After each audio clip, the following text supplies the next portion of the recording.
Welcome back to Action Figure Obsession. This is probably going to be a short session. I always say that, and sometimes it is, sometimes it isn't. I don't know how much I have to say about this figure, but I wanted to talk about it a little bit since he has now been divorced from his two-pack box mate, Peter Parker, the MCU Peter Parker in my Marvel Legends collection, which has now been repurposed to be Rick Jones in my comic book Hulk display because it just suddenly hit me that he would be perfect to represent Rick Jones in a Hulk display. So I'll show you that sometime anyway, how it looks on the shelf. But not today. Not right now. Not now. This is the Ned Leeds figure that came in the two-pack with that MCU Peter Parker. I think it was from Far From Home. I don't really know. I don't really care. You can look it up. This is the only MCU Ned Leeds figure you're going to find. Probably the only MCU Ned Leeds figure they're ever going to make. And it's very nice as a result of the fact that this is probably the only one they're going to make. Although they probably will with a new movie. Who knows? But yeah, the trailer has me thinking about these characters. But this one, this Ned Leeds, is surprisingly perfect for a Hasbro Marvel Legends figure, even a movie figure. Really, really nice level of thought and detail went into it. The head sculpt, the unmasked head sculpt, is perfect. It's a perfect resemblance of actor Jacob Batalon. I believe that's his name, who plays Ned in the Spider-Man movies. Just a really nice job they did on that, or at least how he looked in that movie. I think that he may have lost a little bit of weight since then. I'm not 100% sure, but I seem to recall thinking that the last time I saw him in something. But the figure itself is pretty extraordinary. First of all, you get the Spider-Man mask. And I did some research on this because I didn't remember him actually wearing the Spider-Man mask in the movie. Maybe he discovered the Spider-Man mask or had it in his hand at some point. But okay, so I'm going to lavish some praise on Hasbro here. They could have, if they wanted to include this gimmick, and apparently Spider-Ned is a thing if you look it up, they could have just repurposed a Spider-Man head. Probably not the Tom Holland head because it would have been too small, but they could have taken one from the comic book line easily and just thrown it in and kind of half-assed it, but they didn't.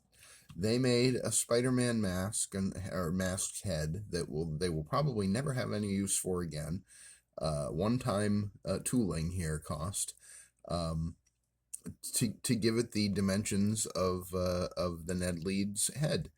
To make it suit this body. If you get it on correctly, it perfectly goes down and is flush with his shirt. The shirt itself is beautiful. Look at the paint on that shirt. It could be tampography. I don't care how they do it. Just to achieve the effect, it's a little glossy, but not too bad. When the light is hitting it the right way, of course, it's going to look that way. But there's a relative matte finish on most of this figure, other than his skin tone. Which is probably fine. But the shirt just looks great. The jeans look great. I mean, yeah, if you really stare at the shading, it's maybe it's a little heavy-handed, but it to the casual glance, it just gives you that effect of a little bit of wear on his pants. The backpack is incredible. Look at the detail on the camouflage on his backpack. Now, I don't have the backpack on him because it does tend to weigh him down. You would think that a figure as girthy as this would not be weighed down by the backpack, but we're talking, of course, about the effective gravity on 1/12th scale figures. The backpack is relatively heavy. It could have been hollow and should have probably been hollow, both because it could store you could have stored the spare head in it, like Valverse does with Action Force, but also just because that would have made it work better with the figure. So that's why I don't have the backpack on. It does look great when it's on him. It sits flush on his back. It's molded to the contours of his back. It looks very, very natural when he has it on. The one area where I think Hasbro dropped the ball, and when you look at the shirt and the fact that they tooled a Spider-Man head that they're probably never going to have any other use for. And uh, the detail on the pants, the shading. Uh, but they dropped the ball on the sneakers. They did drop the ball on the sneakers, and I have to call that out. If they had just painted the shoelaces white or a different color, um, that would have really made this thing pop a little more. And it pops plenty as it is. Don't get me wrong. The whole point of this video is to acknowledge that Hasbro did a really great job with this. And they did a great job with the Tom Holland Peter Parker in this 2-pack as well. Such a good job, in fact, that it suddenly occurred to me that he should be Rick Jones, which is why he isn't here on the work table anymore. But I've been thinking, what do I do with Ned now that he's been separated from Peter Parker? And, of course, MJ here. Also, the three of them were hanging out on the work table together because I don't really have room in my Spider-Man display anymore for the movie figures. It's pretty full. And I mean, at some point I may change my mind about the whole Rick Jones thing and reunite the three of them in a display. Maybe after I see Spider-Man Brand New Day, I guess that could happen.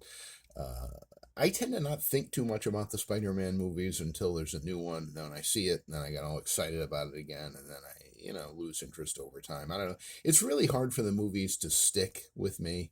I enjoy them in the moment a lot of the times, not always. Ant-Man 2, but my first love is my comic action figure collection, my comic book based figures. Also, the watch is a nice touch. I'm not sure if that's the same watch the Winter Soldier got. It is a separate piece. It is loose. I don't know if you can see that or not.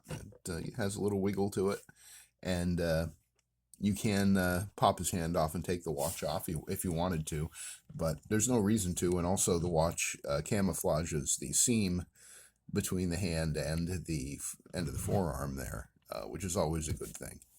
A lot of the G.I. Joe classified figures come with like a paracord on one wrist and a watch on another, and I always appreciate that because, especially when it's just raw flesh tone, and no gloves involved or gauntlets or anything like that or cuffs.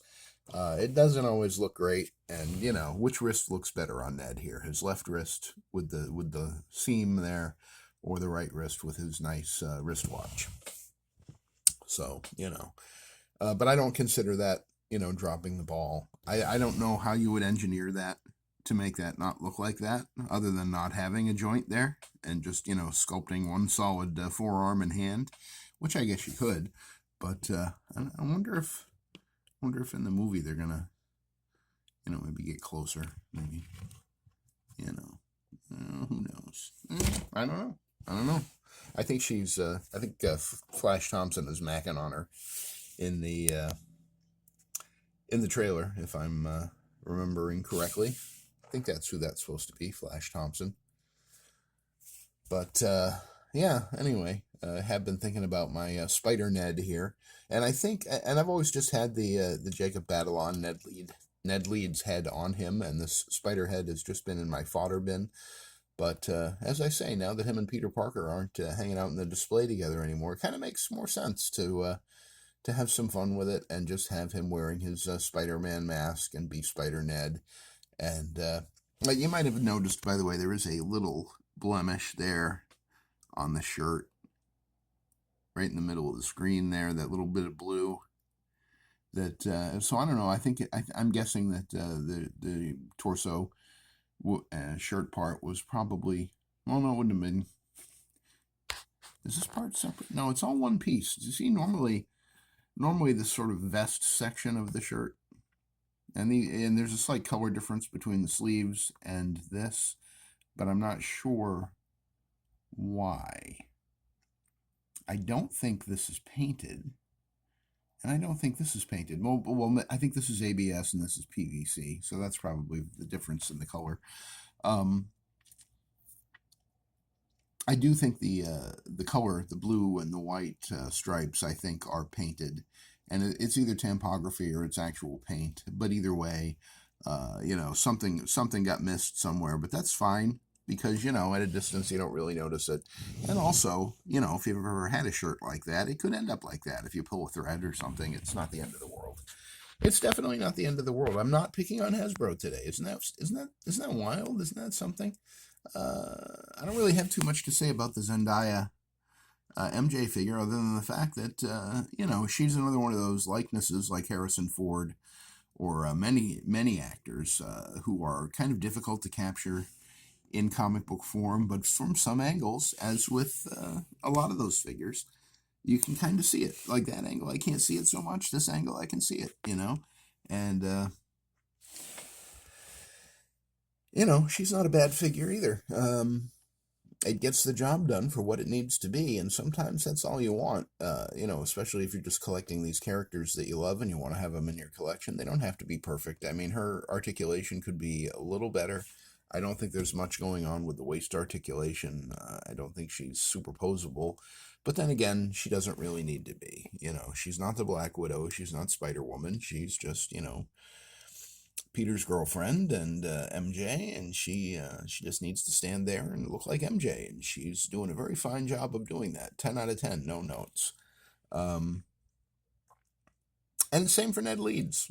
In fact, I'd give him an 11 out of 10 because it's just not a character or a figure that I would ever have expected to Hasbro to knock it out of the park on, especially when you're including, and both the figures in that 2-pack, as far as I know, were mostly new or all new sculpts. I certainly think Ned Leeds was 100% new.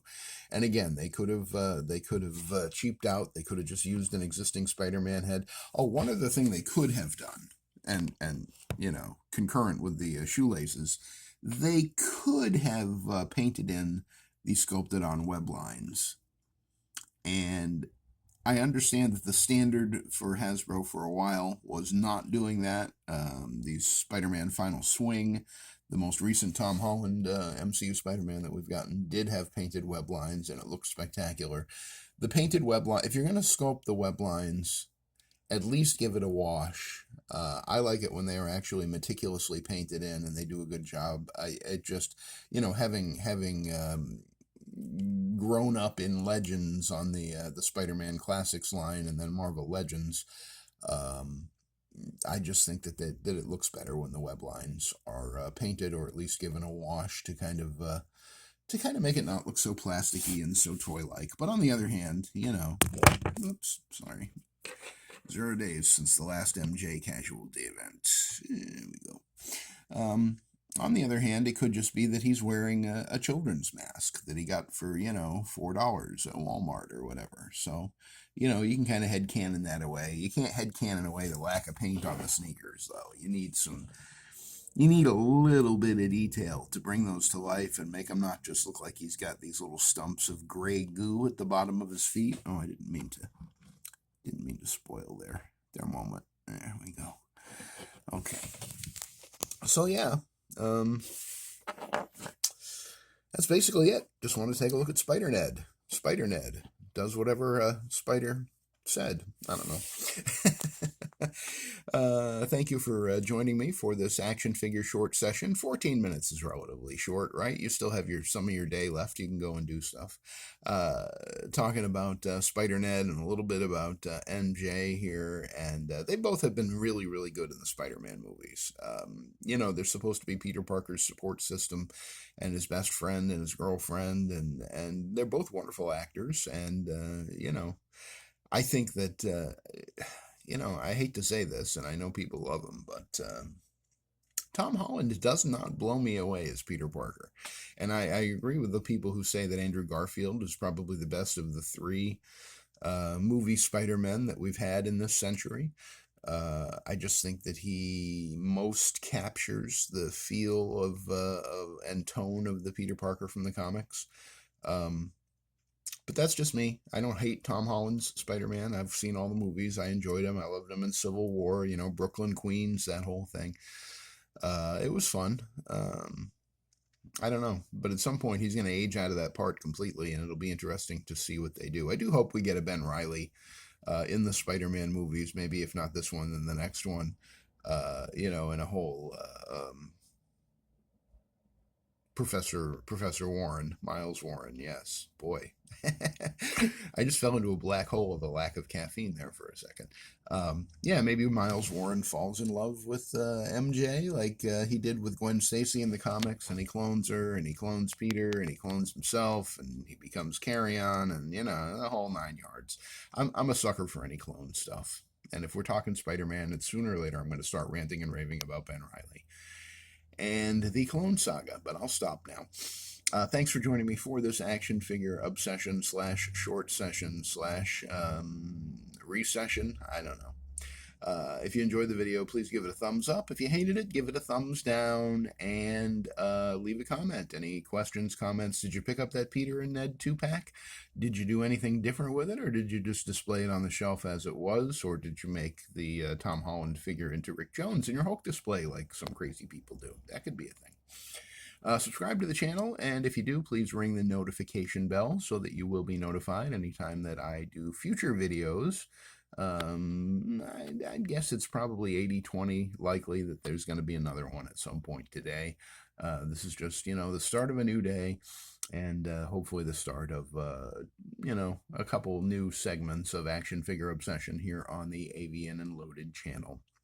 So thanks for joining me for this edition of the show, and I will catch you on the next Action Figure Obsession.